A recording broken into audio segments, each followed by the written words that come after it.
Master నమస్కారం. Master ఎన్ నమస్కారం. Master CVV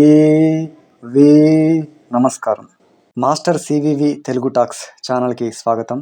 Shri Narayan Iyer గారు మరియు మాస్టర్ ఎంఎన్ గారు మాట్లాడుకుంటున్నటువంటి సందర్భంలో శ్రీ నారాయణయ్యర్ గారు ఎంఎన్ గారితో భృక్త రహిత తారక రాజయోగ లక్ష్యము ఏమిటి, అలాగే మాస్టరు సివివి యోగంలో ప్రాక్టీసు అంటే ఏమిటి అనే విషయాలను ఎంఎన్ గారికి వివరించారు.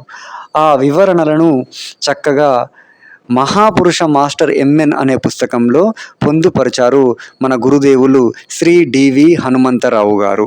ఆ పుస్తకంలో నుంచి మనం ఈ విషయాలను చదువుకొని తెలుసుకొని ఆనందిద్దాము, స్ఫూర్తి పొందుదాము. మాస్టర్ సివివి నమస్కారం. మన యోగం పేరు భృక్త రహిత తారక రాజయోగం. భృక్త అంటే మాయావరణం. ఈ మాయావరణం అనేది మనలోని కుండలిని చుట్టూరా 3 పొరలుగా అలుముకొన్న వలయాలు. వీటి లోపల సృష్టి రహస్యాలు దాచబడి ఉన్నాయి. సృష్టి రహస్యాలు వెలికి రాకుండా గుప్తంగా ఉంచడానికి ఉపయోగపడుతున్నాయి. ఈ కుండలినిలో ఏమున్నదో ఇదమిత్తంగా ఎవ్వరికీ తెలియని విషయం. పరబ్రహ్మ స్వరూపులకు మన మాస్టరు సివివి గారి ఆజ్ఞతో మన నూతన యోగ సాధన వలన మాత్రమే ఈ గుప్త రహస్యాలు బహిర్గతం కాగలవు. అటు కుండలిని రహస్యం బహిర్గతమైనప్పుడు, అనగా భృక్తము మాయ లేదా రహస్యము రహితము కాగా సాధకునికి లభించినది తారకము అంటే ఆనందము, బ్రహ్మానందము. అలాంటి బ్రహ్మానందానుభూతిని లభింపజేయున్నది మన రాజయోగము. రాజయోగం అంటే సాధకుడు తన మనఃప్రాణాదులను మాస్టరు గారికి సమర్పణ చేసి తమ వృత్తి వ్యాపారాదులను కొనసాగించుచు బ్రహ్మచర్యమును అవలంబించక గార్హస్థ్య జీవనమును కొనసాగిస్తూ సాత్విక ఆహారాదులను తీసుకొనుచు మాస్టరు గారి సూచనలను, హెచ్చరికలు, ఆజ్ఞలను పాటిస్తూ నియమబద్ధంగా త్వరితగతిన గమ్యం చేరుటకు చేయు అభ్యాసమే నూతన రాజయోగము. బ్రహ్మస్వరూపులైన మాస్టరు సివివి గారు మనపై గల ప్రేమానురాగాల వలన మనకు ప్రసాదించిన ఈ నూతన రాజయోగము మన గమ్యమును తెలుపుతున్నది. మరణానంతరము బ్రహ్మములో కలియుట అనునది సరైనది కాదు. జీవుడు తన వ్యక్తిత్వమును నిలుపుకొనుచు తన ప్రస్తుత రూపమునందే దివ్యత్వమును నిలుపుకొని సర్వవ్యాపకతను సాధించాలి. దేహముక్తి అంటే దేహము రహితమైన పిదప ముక్తి అని భావం. ఇది సరికాదు. యోగాభ్యాసమునకు శరీరం అవసరం. ఈ శరీరంలోని ప్రజ్ఞ జాగృతమై ఉండగా బ్రహ్మమును తెలుసుకోవాలి. ఈ శరీరం ప్రాణమయ శరీరం శాశ్వతముగా నిలబడాలి. ఎటువంటి బాధలకు లోనుగాకుండా సర్వస్వతంత్రుడుగా సదా ఆనందముగా స్థిరముగా ఉండాలి. లేమి అనునది ఎందునూ ఉండరాదు. సదా పూర్ణుడుగానే ఉండాలి. ఇదే బ్రహ్మానందము. ఇదే మన యోగ గమ్యము.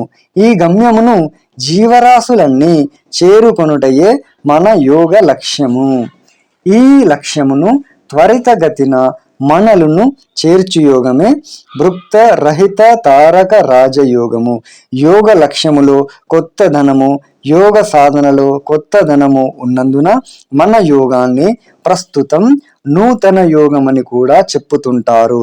మాస్టరు గారు తన సొంత పద్ధతి లేదా సంకల్పమును వారి దివ్య శక్తిచే మన కుండలినిలో ప్రవేశపెడతారు. దీనినే మన యోగా విధానంలో ఇనిషియేషన్, ఉపదేశము అన్నారు. నూతన యోగా విధానంలో ఇనిషియేషన్ను గురించి క్లుప్తంగా విశదీకరించారు నారాయణయ్యర్ గారు. జ్వాలా నరసింహం నారాయణయ్యర్ల మధ్య సంభాషణ ఇంగ్లీషు, తెలుగు భాషల్లో కొనసాగుతుండగా మాస్టర్ గారు మరి కొద్దిసేపట్లో ఇంటి నుంచి స్కూలుకు వస్తున్నారని కబురు వచ్చింది.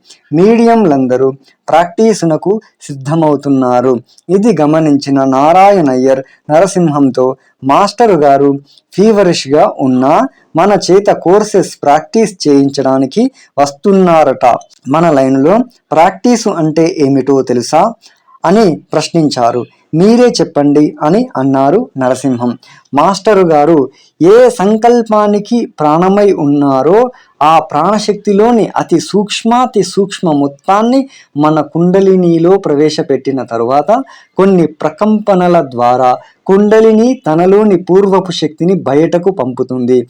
వెనుకటి సృష్టి విధానంలోని విషయాన్ని ప్రకంపనల ద్వారా బయటకు పంపబడుతున్నప్పుడు కుండలినిలోని మాస్టర్ వ్యూ ట్రూత్ సెంటర్ అయి క్రమక్రమంగా కుండలిని పూర్తిగా ఆక్రమించుకుంటుంది. ఈ విధంగా కుండలిని నుండి మునుపటి సృష్టి విధానంలోని విషయాలను బయటకు నెడుతుంది. ఒకవైపున ఇది జరుగుతుండగా మరోవైపు నుంచి ఆ స్థలాన్ని సత్య పదార్థము ఆక్రమించుకొనుట మనలో జరుగుతుంది. దీనినే మన లైనులో ప్రాక్టీసు అంటాము అంటూ ప్రార్థన గది వైపునకు దారి తీశారు నారాయణయ్యర్ గారు. వారిని అనుసరించారు నరసింహం గారు.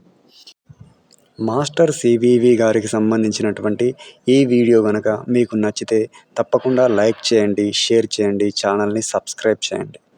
మాస్టర్ సివివి నమస్కారం.